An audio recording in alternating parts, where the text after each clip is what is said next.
Hi, good afternoon. This is Larry with Arcane Maine. I'm out on the beaten path once more. In a unique location. Really wanted to share with you guys. Oh, pretty material. So, as you can see, not really much to see here. You're driving along, you drive right by it. But if you know what you're looking for,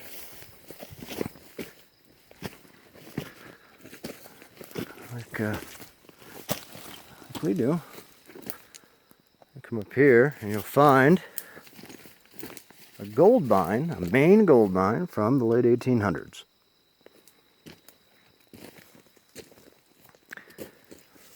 So needless to say, this is a very dangerous location, and in fact a couple of sources indicated that this is as deep as 500 feet. You can see maybe right there's a ledge that kind of goes down, and then that square down there is framed out by logs, clearly set in there 100 years ago or better. And I've tested it with a pretty long branch. It was at least 15 if not 20 feet long. Shut it down in there and was tied to a rope, and it went down without a problem. So I know it's deep, and if that's not enough evidence, just take a look around to see this enormous pile that's all around this hole of all the material that was pulled out. It was likely blown up with dynamite and pulled out and processed. They would have put the ledge on this side. That's really all the material you find over here for the most part. And on the back side, I'll show you in just a moment, is all the quartz material. I'll stand right here before I go to the next part. So that's the mine. Trees have grown into it, of course. In the 1800s, late 1800s, there was a kind of a pseudo gold rush in Maine, and ultimately the majority of mines, it turns out, were not nearly as profitable as they may have suggested when they started off, and investors get involved in that sort of thing. But this one is unique, as this material right here is found at another location in that direction, where the vein actually was pushed up out of the ground, and it was much larger than that originally, I'm sure. But you can see just these, 15, 20, 25 foot tall ledges with that material running down down into it. So they blew it kind of like out of the side rather than going down like this one did. Let's just toss a rock in there, why not?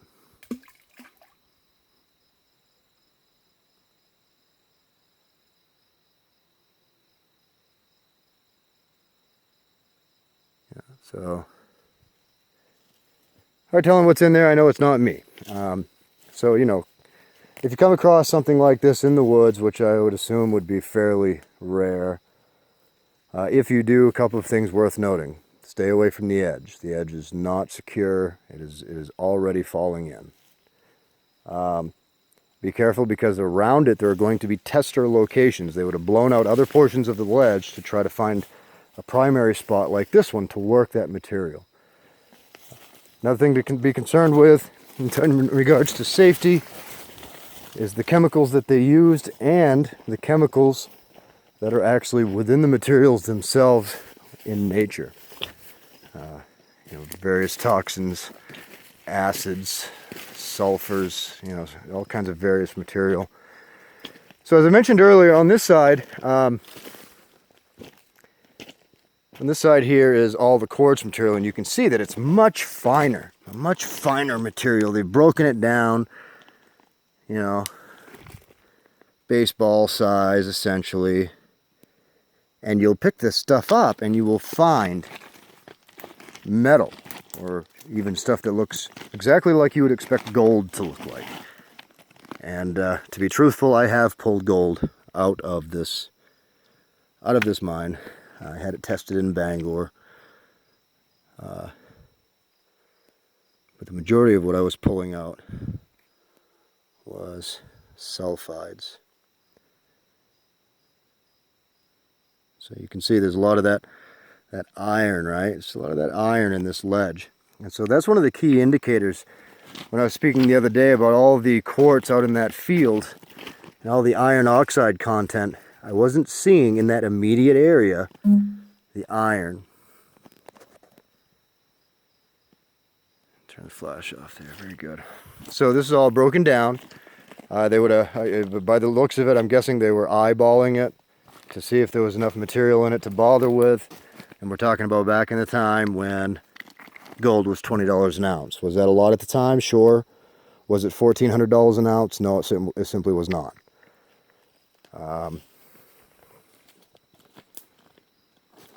So, you know, today we have people refining it from the RAM in their computer, you know.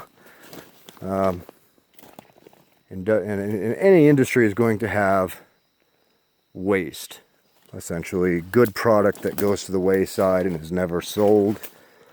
And it is raw resources that are hit the most of that sort of thing. So they would have used different chemicals to include, well, not even chemicals, they might have even used mercury. And it may or may not have been here that they did that. But I believe just here was just breaking the material down into smaller chunks, looking for veins of gold, and if they saw something that looked good, they'd chuck it in a bucket and take it out. It was very large amount of materials, and all of this material extends across the road, where we find that the material is much bigger, much larger, and then as you get closer to the hole itself, the material gets much smaller, much more refined. And so that's what leads me to believe they were using probably dynamite. They were blowing it out. They'd pull the big materials out. They could tell, just through experience over time, they could tell what materials they wanted to keep and what materials to throw away. If it looked like that, you were not spending a lot of time with that rock. But if it was quartz and it had veins of stuff in it, you would break it down and you would see what treasures would be hidden within. Give you an idea how that would have occurred originally. You can imagine back in the 1800s, a gentleman walking along, or anybody for that matter, walking along, coming across a piece of ledge under a piece of moss here, and ta-da, you have this ledge, which demonstrates that there's a lot of dense metals in it because it's rich in iron. Now, if it's too rich in iron, then you're going to find that you're probably not going to find a whole lot, just by the nature of stuff, apparently. But the quartz itself is a good carrier for dense metals, and because it becomes a liquid when it's heated, like if you've ever seen liquid glass, it can pull those denser materials with it up into the surface of the planet. Now here, it was clearly scraped off, and you can actually see the striations in the... Let's get over here and take a look. No, it's not there. There's another bit of bedrock over here.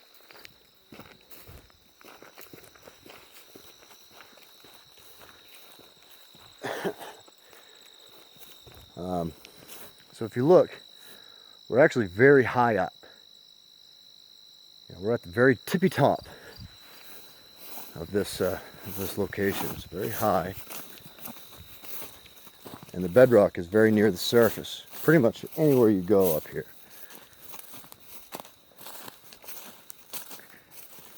See, yeah. And you can see that it's been rounded with time as waters hit it and so forth. But like with any ledge, you'll oftentimes find these deep gouges that go in a particular direction. I thought there was a spot here that kind of really showed that. Well, maybe not. Maybe that was another place.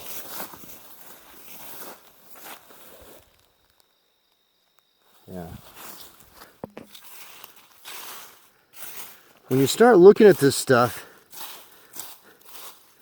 it's not necessarily just the one groove itself, it's that everything on it is going in the same direction, right? So you might say to yourself, well, you know, water, so forth. Yeah, sure, there was water erosion, that's clear because everything's kind of rounded, as you would see with a river stone, that sort of thing. Over time, gravel and so forth going over it would have rounded the edges. But this is kind of a very low example of some of the very extraordinary things that I've seen on these ledges. Just these deep gouges in the bedrock that are all going the same direction. You can see it here, in the same direction. And this is 5 feet apart right here, and all the striations are still going in the same direction. And so, you know, you can't say that water is going the same direction all the way. You know, yes, it's going down because it's going downhill, but not every rock is going to have this angle. The stream is going that way, not that way. That makes sense. But the striations, just like the one we was just looking at, are all going that way. All the way down this ledge. Yeah, this is where I was. Yeah, all the way down this ledge, this is true, and you can see it. And it's been rounded with time, so we know it happened a long time ago. Whatever caused those striations happened a long time ago. Now they'll tell you, they'll talk about an ice age on planet Earth, and that the ice moving would have dragged this material across the bedrock, scraped it away, leaving this material in other locations, sometimes miles away. And I guess I just would disagree with that. I don't see any reason a glacier would simply move. Where's it going? It's ice. You know, why would it move? You know, but yet all this material has been just pulled out. So anyway, so we have that. So we have this ledge. So they would have followed this ledge, and they actually went up this. If you go up this road, you're going to see the other mine. But there's also a couple of tester holes in this area where they would have blown that ledge out. Any place they might have seen some quartz of any great quantities. So let's get a final look